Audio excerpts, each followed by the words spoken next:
नमस्कार साथियों, स्वागत है आपका आपके ही अपने YouTube channel English edu lovers पे। मैं डॉक्टर बीपी सिंह लेके आया हूँ आपके लिए most important MCQ series on literary terms. जैसा मैंने कल आपसे कहा था कि मैं दिन प्रतिदिन अच्छे से अच्छे मोस्ट इम्पोर्टेंट क्वेश्चंस लेके आऊँगा, तो ये फिर से प्रस्तुत है आपके सामने एक बहुत ही बेहतरीन सीरीज। वीडियो को शुरू से अंत तक देखें, पसंद आए तो वीडियो को लाइक शेयर और सब्सक्राइब करना न भूलें। चलिए चलते हैं क्वेश्चन नंबर फर्स्ट की ओर। Who introduced blank verse in England. इसमें पूछा गया है कि ब्लैंक वर्स को इंग्लैंड में किसने इंट्रोड्यूस किया। अगर पूछता है हु प्रोपाउंडेड और हु इनिशिएटेड, तो आपको कहना है अर्ल ऑफ सरे। लेकिन अगर इसको पॉपुलराइज्ड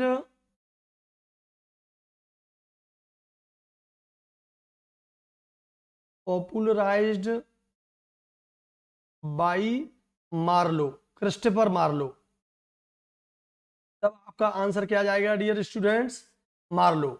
और अगर इंट्रोड्यूस करें कि इंट्रोड्यूस किसने करा, तो अर्ल ऑफ सरे। जानते होंगे अर्ल ऑफ सरे का पूरा नाम है हेनरी हॉवार्ड। Henry Howard. देखेंगे। चलो next question, question number 2। What kind of poem is monody. Monody किस प्रकार की पोएम है? A poem of welcome, a poem of sorrow, a poem about nature, a poem of marriage. तो साथियों बताएं, मोनोडी और थ्रेनोडी, इसको आप अच्छे से पढ़े होंगे। मोनोडी का दूसरा क्या नाम है? थ्रेनोडी। मोनोडी और थ्रेनोडी कैसी पोएम होती है? अ पोएम ऑफ सोरो। ये कहें कि लेमेंट इन ट्रेजिडी, लेमेंट इन ट्रेजिडी। अगर किसी पोइम में कोई सौरों को प्रकट करे, किसी ट्रेजिडी के ऊपर, उसमें विलाप की चर्चा हो, तो मोनोडी। मोनोडी और थ्रेनोडी का सबसे बढ़िया एग्जाम्पल आप बताएं। पेस्टल एलजी भी इसी का एक पार्ट, ये पेस्टल एलजी का ही एक पार्ट है। मोनोडी, थ्रेनोडी, है ना। It is a part of also dirge. It is a part of dirge. तो आपका सही आंसर क्या होगा साथियों? बी। चलो question number next. What is epic. आपको एपिक की डेफिनेशन दी है, इनमें से एपिक की डेफिनेशन बतानी है कि एपिक क्या है। A brief poem classical in style in form of a dialogue between shepherds. बिल्कुल नहीं होगी या होगी, आपको जल्दी से देख के बताना है। A poem of strictly format kind, जिसकी फॉर्मेट स्ट्रिक्टली बनाया गया हो, उसको एपिक कहेंगे। या ऑप्शन सी है a poem which can be संग। एक कविता जिसको गाया जा सकता है, उसको हम एपिक कहेंगे। या ऑप्शन डी है आपका a long narrative poem telling the splendid. This is not, this is splendid, splendid deed of some hero of history और लीजेंड। बिल्कुल सही। आपका सही उत्तर क्या होगा? एपिक। जैसे आप पढ़ते आए हैं रामायण, इसका एक नेशनल लेवल का हीरो होता है, जैसे रामायण का राम। लीजेंड, और इसमें एक नैरेटिव पोइम होती है ये, और वो भी कैसी पोइम होगी नैरेटिव में? लॉन्ग नैरेटिव पोइम, उसको क्या कहेंगे? एपिक। चलिए next question. The term new romanticism, the term new romanticism can be associated with, there are 4 writers, one of them is associated with the term new romanticism. Then tell me who is associated? W.H. Auden, Ezra Pound, Eliot means T.S. Eliot, or Dylan Thomas. What would be the right answer? The right answer would be Dylan Thomas. ये form जो new romanticism है 1930 से 1950 के बीच में अपने उसमें रही। और ये क्या होती है, दिस इज अ और it is a applied to a loosely affiliated school or landscape painting, but later it was used in poetry also. So the term new romanticism also used in poems or poetry, and who is associated for poem Dylan Thomas. Next question, question number 5th. The lampoon. What is lampoon? A coarse satire attacking an individual. Option B, a stanza in nonsense verse to ridicule somebody. Option C, a dramatic comedy mean to excite laughter. Or D, a dramatic entertainment. This is entertainment. Entertainment mean to give pleasure. Then what would be your right answer? Your right answer would be लैम्पून क्या होता है, भद्दा, कटाक्ष, मजाक, ऐसा जो अपने आप में कोर्स हो। और ये कोर्स कैसा हो, सटायर, जो सटायर कोर्स हो और व्यक्तिगत किसी पर कटाक्ष किया जाता है तो उसे कहते हैं लैम्पून। चलिए next question. The act of talking to one self, जब कोई व्यक्ति स्वयं से ही बात करे, on the stage in a drama so as to utter thoughts aloud is known.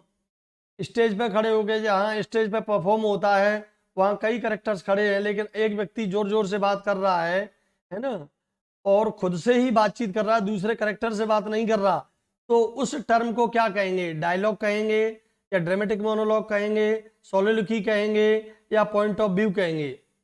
The right answer would be soliloquy, dramatic monologue. ये soliloquy mostly drama की टर्म है।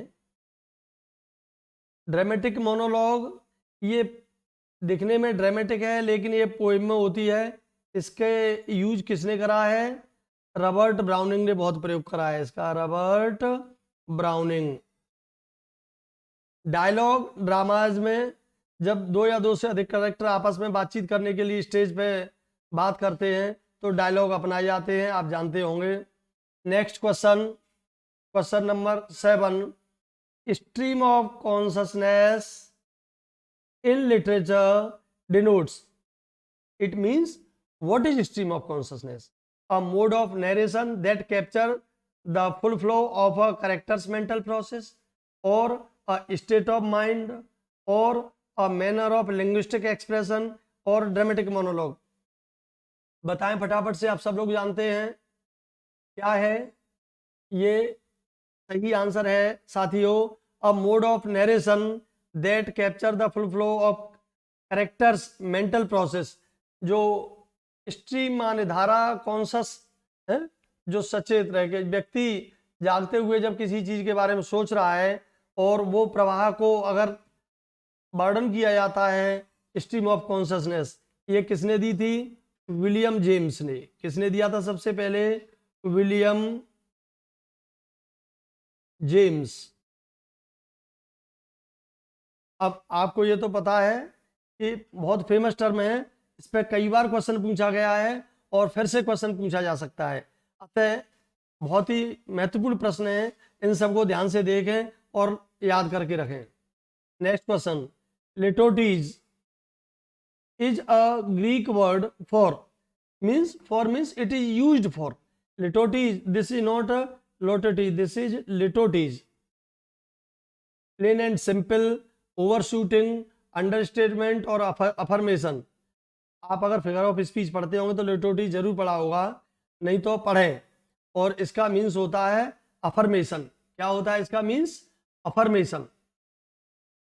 और वो भी इस सेंस में कि नेगेटिव एक्सप्रेशन होता है, this is negative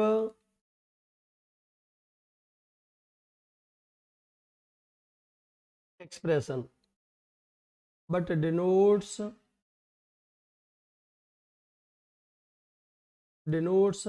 affirmative sense। affirmative sense.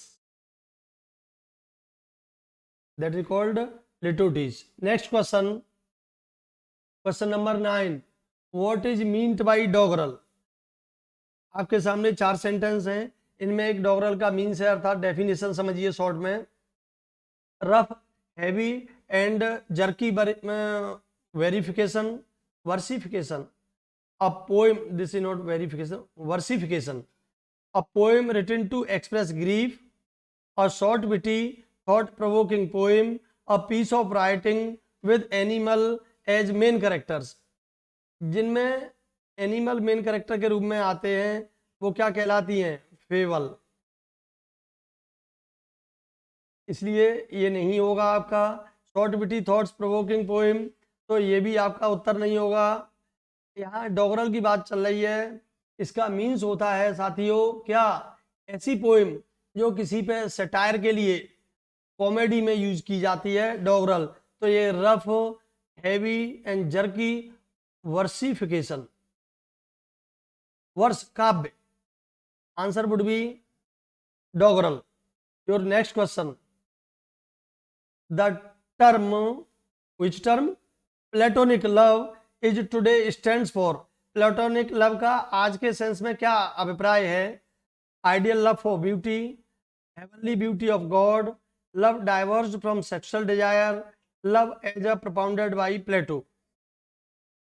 बताएं साथियों क्या सही उत्तर है? आप सब जानते होंगे, नहीं तो ध्यान से देखें.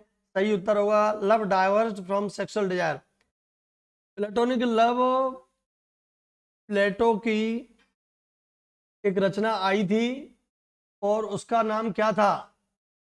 उसका नाम था आपका, याद करके बताएं. That is symposium. सिंपोजियम.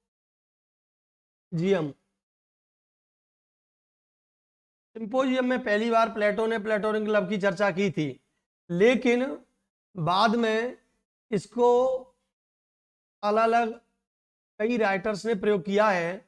और इसका मतलब है ऐसा लव जब, विशेषकर जब दो डिफरेंट सेक्स के लोग सेक्सुअल डिजायर से फ्री हों, तो ऐसे लव को प्लेटोनिक लव कहते हैं. तो answer would be C. Next question. Question number 11. The use of humorous characters, speeches और सीन्स इन सीरियस और ट्रेजिक वर्क. किसी ड्रामा में या किसी अन्य वर्क में ह्यूमरस कैरेक्टर्स, स्पीच और सीन किसके बीच में डाल दिया जाए? सीरियस ट्रेजिक वर्क के बीच में. तो उसको क्या कहेंगे? कॉमेडिया कहेंगे, कैथारसिस कहेंगे, कॉमेडी ऑफ ह्यूमर कहेंगे, या कॉमिक रिलीफ. जब ट्रेजेडी में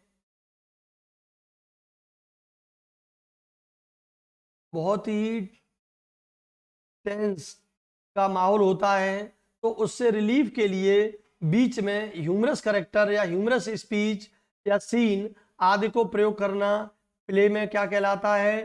कॉमिक रिलीफ. और कॉमिक रिलीफ के एग्जाम्पल अगर आप देखेंगे तो किस किस में हुआ है? मैकबेथ में जब बहुत मार काट की चर्चा होने लगती है, जब रीडर बहुत इससे वो हो जाते हैं, तो इसको मैकबेथ में प्रयोग किया गया है. आपको कमेंट बॉक्स में ये बताना है कि किस एक्ट और किस सीन में किस लाइन से किस लाइन तक. ऐसे ही दूसरा एक किया गया है आपका किसमें साथियों? वो है King Lear. King Lear.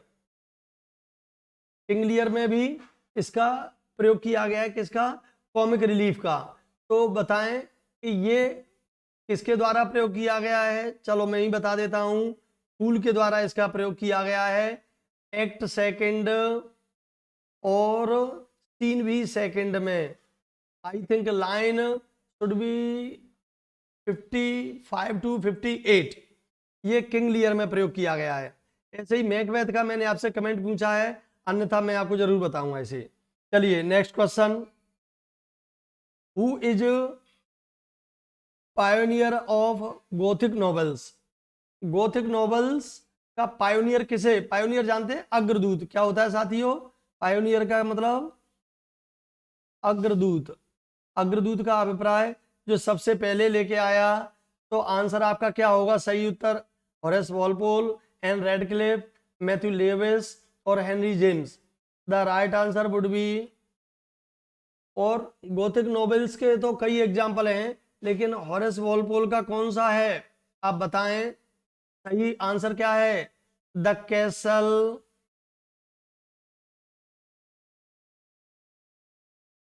The castle of Otranto, ORANTO, Otranto. तो हॉरेस वॉलपोल ने गॉथिक नोवेल के रूप में किसका प्रयोग किया? ऐसे और भी बहुत सारे एग्जाम्पल हैं, लेकिन इसका पायोनियर किसको माना जाता है? हॉरेस वॉलपोल को। Homily in the Middle English means, homily का अर्थ बताना है क्या है? Tedious moralising sermon, short religious discourse, written about home and family और डिडेक्टिक लिटरेचर। साथियों क्या उत्तर सही होगा?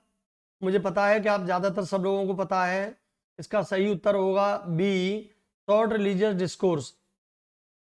दिस इज रिलीजियस सरमन और डिस्कोर्स, एक वर्ड आता है साथियों, सरमन। तो शॉर्ट रिलीजियस सरमन और discourse is called homily. Next question, hamartia with reference to tragic hero means, hamartia का ट्रेजिक हीरो से क्या अभिप्राय होता है? एन इंटेलेक्चुअल एरर और अ वाइस और depravity, something wrong in his life of character और अ सिंफुल एक्ट। बताएं, हमार्सिया किसकी टर्म है? This is term of drama. बहुत जब भी ड्रामा के आप वो पढ़ते हैं तो हेमार्सिया, कथारसिस, पेरिपेटिया, पेरपटाया, नॉट पेरपेटिया, पेरपटाया एटसेट्रा, तो उनमें से एक ये है। तो हमार्सिया क्या होता है? हमार्सिया होता है an intellectual error of a hero by which और by the cause he falls from the height to the ground और doom. Next question, question number 15, by objective correlative Eliot means, Eliot का objective correlative से क्या अभिप्राय है? Correlation between different poets, objects and events that evoke an emotion, concrete emotion and thoughts, words to name feeling and objects. देखिए दो तीन तरीके से इसको घुमा के, who gave the theory of objective correlative, who propounded the theory of objective correlative? Eliot. Eliot का क्या अभिप्राय है? ऑब्जेक्टिव कोरिलेटिव से क्या अभिप्राय मानते हैं? तो आपको इसका सही उत्तर है बी। क्या है? Objects and events that evoke an emotion is called objective correlative. लेकिन बात ये आती है कि क्या ये इलियट ने ही सबसे पहले कॉइन किया? नहीं। बताएं, who coined, who coined first? आपको बताना है कि कॉइन किसने किया।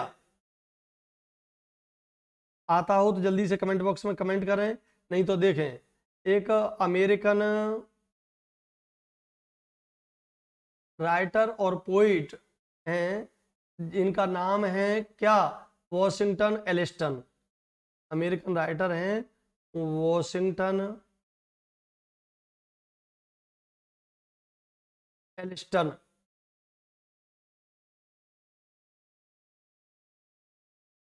इन्होंने सबसे पहले इसको ऑब्जेक्टिव कोरिलेटिव को कॉइंड किया था। इसको डेवलप या अपनी थ्योरी के रूप में सबसे ज्यादा किसने वो किया? टी.एस. इलियट ने, इसलिए टी.एस. इलियट का नाम ऑब्जेक्टिव कोरिलेटिव के साथ जुड़ा हुआ है। Next question, a song, a song और हाइम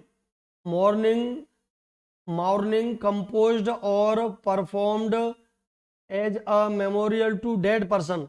एक मृत व्यक्ति के मेमोरियल पे जब मौन विलाप करना, कोई गीत गाया जाता है या हाइम किया जाता है, उसको क्या कहेंगे? एलिजी कहेंगे, डायर्स कहेंगे, बैलेड कहेंगे, लिरिक कहेंगे? बताएं,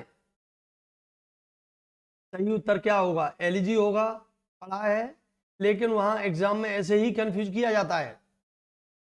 देखिए परीक्षा की जब डेट फॉर्म ऑनलाइन है तो परीक्षा भी बहुत जल्दी होगी, और जो लोग अभी तक परीक्षा में देते रहे हैं नहीं सफल हुए हैं तो वो ध्यान रखें कि जैसे रॉबर्ट ब्राउनिंग की लाइन है, वो कहता है I was ever fighter so one fight more, the best and the last, I would hate such death that forbore me and bade me creep. साथियों कोई नहीं, ये आपके लिए एक अंतिम युद्ध होगा लेकिन आपके जीवन का सबसे अच्छा युद्ध होगा।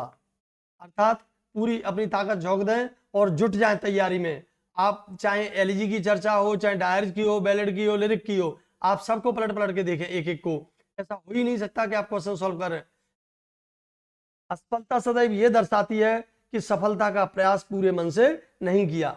आप लैपटॉप, मोबाइल, अन्य जो गेम, व्हाट्सएप, फेसबुक, इनको छोड़िए और इस समय अपनी बुक्स और अपने टीचर्स के साथ रहिए, और इसका अच्छा परिणाम, सुखद परिणाम आपको रिजल्ट में जरूर दिखाई देगा। इसका सही उत्तर क्या होगा? डायर्ज। क्या हुआ साथियों? डायर्ज। अब एक है एलिजी। एलिजी क्या होती है? This is also a sad poem in which a character और poet laments on the death of particular person. Particular person, ये आपकी डायरीज की दे रखी है। बैलेड क्या होती है? What is ballad? Ballad is a short story in verse. हम इस शॉर्ट में इसकी एक परिभाषा आप लर्न कर लें। A short story in verse. जब काव्य के रूप में एक छोटी कहानी प्रस्तुत की जाती है उसको हम कहते हैं बैलेड। बैलेड 4 लाइन स्टेंजा में होती है। कितने लाइन स्टेंजा में होती है? 4 लाइन स्टेंजा। चलो ऐसे ही आप देखेंगे लिरिक। ये क्या है? Lyric, it also expressed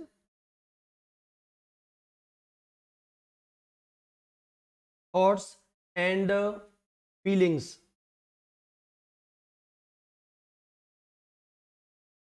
thoughts and feelings of the poet.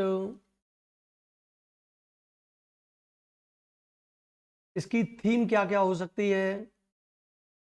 Lyric की थीम कुछ भी हो सकती है। लव हो सकता है, डेथ हो सकती है, ऐसे ही डेथ के अलावा आपका रिलीजन हो सकता है, एटसेट्रा। चलें next question. A quotation at the beginning of writing. यहाँ लाइंस की नहीं कह रहा है, a quotation at the beginning of writing. किसी काव्य या लेख में सबसे पहले अगर कोई कोटेशन के रूप में कोई राइटिंग प्रयोग की जाती है, प्रोलॉग कहेंगे, एपिग्राफ कहेंगे, एपिलॉग कहेंगे, या क्वोट्स कहेंगे। क्या कहेंगे साथियों? Your right answer would be epigraph. Prologue क्या होता है? द फर्स्ट स्पीच और the beginning speech in the drama, और कंक्लूजिंग स्पीच को क्या कहते हैं? एपिलॉग। कोट्स, कोटेशन आप जानते ही हैं। नेक्स्ट क्वेश्चन देखें फिर से एक बार। अब एन एरर इन जजमेंट, अभी चर्चा करी थी मैंने। An error in judgement caused by ignorance और सडन वीकनेस इज कॉल्ड। जब एक हीरो से इंटेलेक्चुअल एरर होती है और अज्ञानता या किसी गलती के कारण जब वो गलती कर बैठता है तो ऐसी टर्म को क्या बोलेंगे? Hamartia. Next question. A composition that imitate somebody's style in a humorous way. अगर किसी की स्टाइल को ह्यूमरस वे में आप किसी की मजाक हंस के बनाते हैं उसे क्या कहेंगे? पैरोडिक कहेंगे, पैरोडी कहेंगे, मेलोडी कहेंगे, लाफिंग स्टॉक कहेंगे। And your right answer would B parody. Parody का प्रयोग आप कई जगह पाते हैं। आपको ये बताना है कि पैरोडी का सबसे बढ़िया किस राइटर ने प्रयोग किया है। Next, the term stream of consciousness, अभी मैंने आपको बताया था ये स्ट्रीम ऑफ कॉन्शसनेस किसकी टर्म है, विलियम जेम्स की। विलियम जेम्स ने इस टर्म को अपनी किस बुक में प्रयोग किया, प्रिंसिपल्स ऑफ क्रिटिसिज्म में, या प्रिंसिपल्स ऑफ साइकोलॉजी में, या प्रिंसिपल ऑफ सोशियोलॉजी में, या प्रिंसिपल्स ऑफ हिस्टोरिसिज्म में। देखिए your right answer is principles of psychology. देखिए अगर आपको आनंद आ रहा हो, इसी तरह के वीडियोस मैं निरंतर बनाता रहूं, तो अपने कमेंट जरूर करें। Next question, the new criticism, this is also a term, new criticism, लेकिन यहाँ ये कह रहा है is written by, it means this is the name of book. क्या है, यहाँ एक पुस्तक का नाम है जो किसने लिखी है, लेविस ने, एलन टेटे ने, जेसी रैनसम ने और एमसन ने। बताएं साथियों आपका सही उत्तर क्या है, जेसी रैनसम। लेकिन इसको इंग्लैंड में डेवलप किसने किया,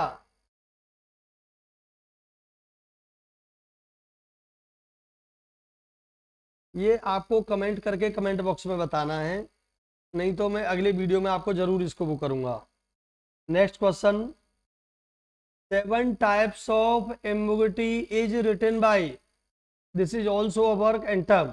यहाँ एक पुस्तक का नाम है 7 टाइप्स ऑफ एम्बिग्युइटी, ये किसने लिखा है, विलियम एमसन ने, एलन टेटे ने, लेविस ने, जेसी रैनसम ने। बताएं साथियों क्या होगा सही उत्तर। बहुत महत्वपूर्ण प्रश्न है, बार बार पूछे जाते हैं इस टाइप के क्वेश्चन। विलियम एमसन ने एक पुस्तक लिखी 7 टाइप्स ऑफ एम्बिग्युइटी, तो यहाँ पूछा गया है कि किसके द्वारा लिखी गई है, विलियम एमसन के द्वारा।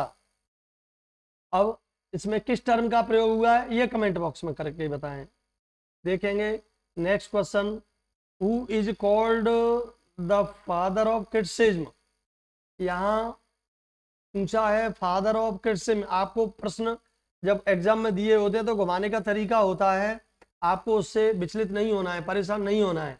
आप पहले प्रश्न को पढ़ें फिर समझें तब। अब यहाँ पूछा है फादर ऑफ क्रिटिसिज्म, प्लेटो है, ड्राइडन है, अर्नोल्ड है या अरिस्टोटल है। तो आपका सही उत्तर क्या होगा, आपका सही उत्तर होगा क्या, अरिस्टोटल। लेकिन अगर आपसे पूछे फादर ऑफ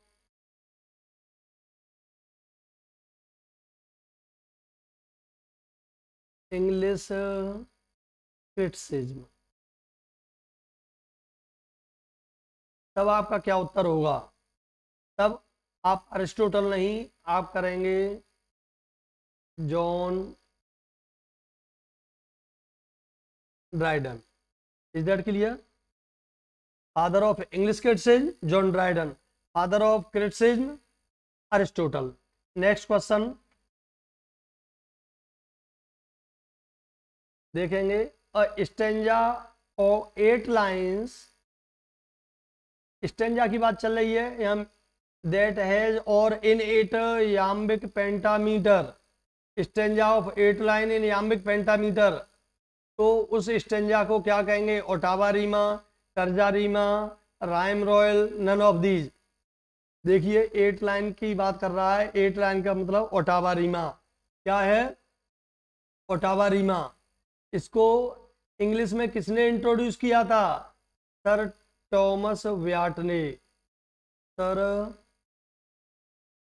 टॉमस व्याट।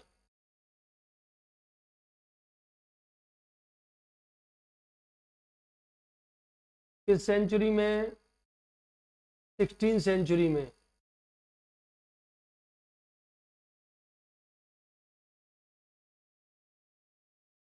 तर्जारीमा में कितनी लाइन होती हैं साथियों, 3। राइम रॉयल में कितनी लाइन होंगी, 7 लाइन्स। इसको और क्या कहते हैं, चौसेरियन स्टेंजा।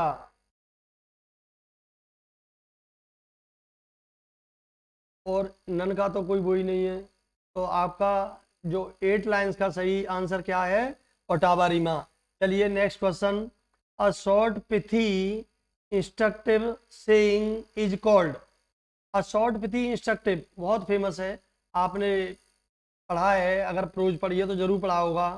एडेज, एफोरिज्म, प्रोवर्ब्स और none of these. Right answer would be aphorism. ये इसका प्रयोग फ्रांसिस बेकन, है ना, और अन्य कई राइटर्स ने किया है। प्रोवर्ब्स कहावत होती है, एडेज भी कहावत होती है, एफोरिज्म सूक्ति, गागर में सागर भरना। अ शॉर्ट पिथी इंस्ट्रक्टिव, जिसमें गागर में सागर भरी हो, तो उसे क्या कहेंगे? एफोरिज्म। देखेंगे next, the iambic pentameter in its unrhymed form. अभी चर्चा चली थी, पहले एक क्वेश्चन आया था तो इससे रिलेटेड मैंने चर्चा करी थी। बताएं क्या कहेंगे? फ्री वर्स कहेंगे या ब्लैंक वर्स कहेंगे, वर्स लिब्रे और point verse? Then what would be your answer? Your answer would be blank verse.